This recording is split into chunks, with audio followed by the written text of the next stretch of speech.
गुजरांवाला में national peace council of Pakistan convention का अहतमाम किया गया, जिसमें chairman national peace council of Pakistan Chaudhry Ghulam Mustafa Ansari, chairman division Gujranwala Rab Nawaz Ansari, central executive national peace council of Pakistan colonel Mumtaz Khan Niazi और national peace council of Pakistan के डिस्ट्रिक्ट चेयरमैन हाफिजाबाद अली मुर्तज़ा चद्दर ने खिताब किया। हाफिजाबाद के अली मुर्तज़ा चद्दर ने एक आज़ाद और खुद मुख्तार सोच का इजहार करते हुए कहा कि कैसे हम आपस में अमन व अमान और तरक्की और खुशहाली ला सकते हैं। इस हवाला से उन्होंने अपने हल्का में काफ़ी सारे ऐसे काम किए जो इलाका की फलाह व बहबूद के लिए एक रोशन मिसाल हैं। देखिए, हर इंसान जो किसी ओहदे पे आता है उसकी कोई ना कोई ख्वाहिशात होती हैं, कोई ना कोई उसे काम करना होता है, वो इसलिए किसी न किसी ओहदे पे आता है।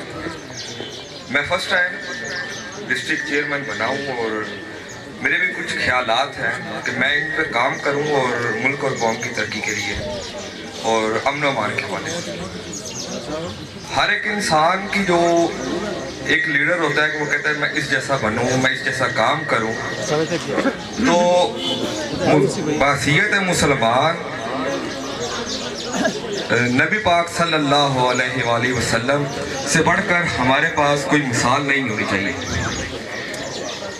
नबी पाक सल्लल्लाहु अलैहि वसल्लम ने 13 साल तबलीग की है और फिर कौम बनाई है और फिर जो है वो एक रूल्स और एक लाज हमें दिए हैं, कवानीन दिए हैं कि इंसान तरक्की कैसे करे। और फिर दुनिया ने देखा है कम बेश 23 या 25 साल के बाद मुसलमानों ने सुपर पावर हुकूमत बनाई है और दूसरी जितनी भी सुपर पावर हुकूमत उन्हें ख़त्म किया और अपना एक रूलर बनाया।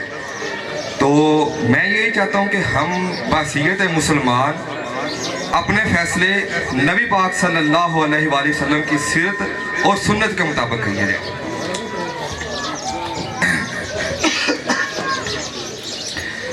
लोग मिसाल दूसरे ममालिक की देते हैं, रूस की दे लें, दूसरे ममालिक की देते हैं, दूसरी अक़वाम की देते हैं, लेकिन मेरे पास ऐसी कोई मिसाल मैं नहीं दूंगा सिवाय नबी पाक सल्लल्लाहु अलैहि वसल्लम के।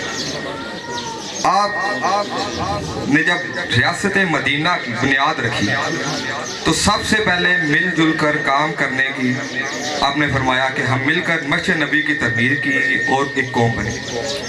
अच्छा, उसकी बुनियाद पर सीरत नबी सल्लल्लाहु अलैहि वसल्लम पढ़कर मैंने अपने गांव में कुछ ये पॉइंट्स हैं उनके ऊपर काम किया और हमें मुस्बत काफ़ी अच्छा रिस्पॉन्स मिला।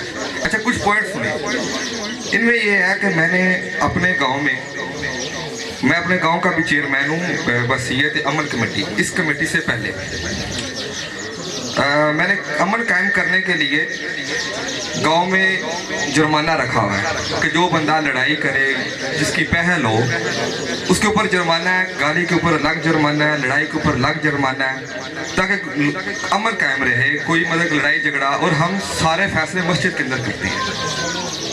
मेरे गांव में आप कभी इंशाल्लाह कन्वेंशन करवाएंगे, आप सब भाइयों को बुलाएंगे तो देखिएगा कि हमारा गांव, हमने अपने गांव का नाम ही मॉडर्न गांव रखा है। ठीक है, गांव में हमने अपने लिए एम्बुलेंस तक खुद से पे करके गवर्नमेंट को 40-60 गवर्नमेंट ने स्कीम चलाई है, जिसके ऊपर आप गवर्नमेंट को 40% देंगे, 60% गवर्नमेंट देगी।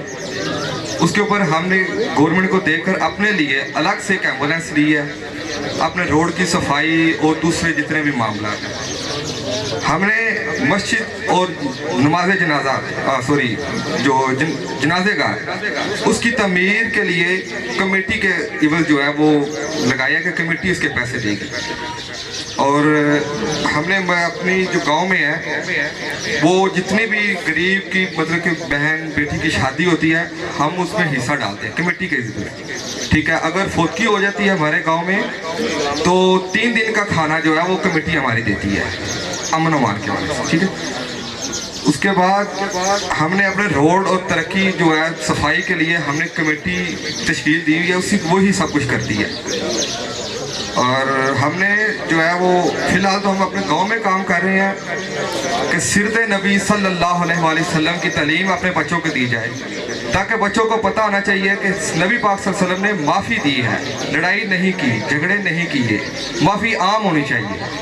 تو اسی طرح ہم نے بھی سیرت کی ڈاکٹر سراج صاحب کی کتاب ہے سیرت نبی صلی اللہ علیہ وسلم، وہ اوورآل ہم نے اپنے گاؤں میں مطلب کہ بچوں کو تعلیم دے رہے ہیں اور کوشش کر رہے ہیں کہ جتنے بھی ہمارے گاؤں ہیں ان کو وہ تعلیم دی جائے تاکہ لوگ معافی کی طرف آئیں، امن و امان کے حوالے سے آئیں۔ اچھا، اس میں ہم نے ایک یہ بھی کام کیا ہے کہ ہم نے اپنے گاؤں میں خود کام کرنے کے لیے مرد شماری بھی کی ہے، یہ آپ دیکھ سکتے ہیں، ہم نے یہ مرد شماری کے حوالے سے کام کیا ہے تاکہ لوگ کا ریکارڈ ہمارے پاس ہو، کوئی کرمنل ریکارڈ نہیں ہے، کوئی جو بھی ہمارے پاس آتے ہیں لوگ کہ چور یا کوئی بھی معاملات ایسا نہ ہو۔ تو میں یہ چاہتا ہوں کہ یہ اوورآل پاکستان میں ہونا چاہیے تاکہ امن رہے، اس کے ہر ایک اداروں کو پتہ ہونا چاہیے کہ یہاں پہ لوگ کیسے رہتے ہیں، لوگ اچھے ہیں، یہاں پر اچھائی ہے، صفائی ہے۔ صحت کے حوالے سے ہم نے پانی کا بہت خاص خیال رکھا اپنے گاؤں میں، ٹھیک ہے، ہم نے مساجد کے اندر، ہمارے گاؤں میں 3 مساجد ہیں اور وہیں پہ ہم نے فلٹر کا پانی لگایا۔ لوگ جو ہے وہاں پر بیمار کم ہوتے ہیں، ٹھیک ہے، تو امن کے بھی بہت ہے ہمارے گاؤں میں ماشاءاللہ سے۔ تو انشاءاللہ یہ پورے پاکستان میں ہم کریں گے مل کر۔ تو اس کے ساتھ میں اجازت چاہتا ہوں، اللہ حافظ۔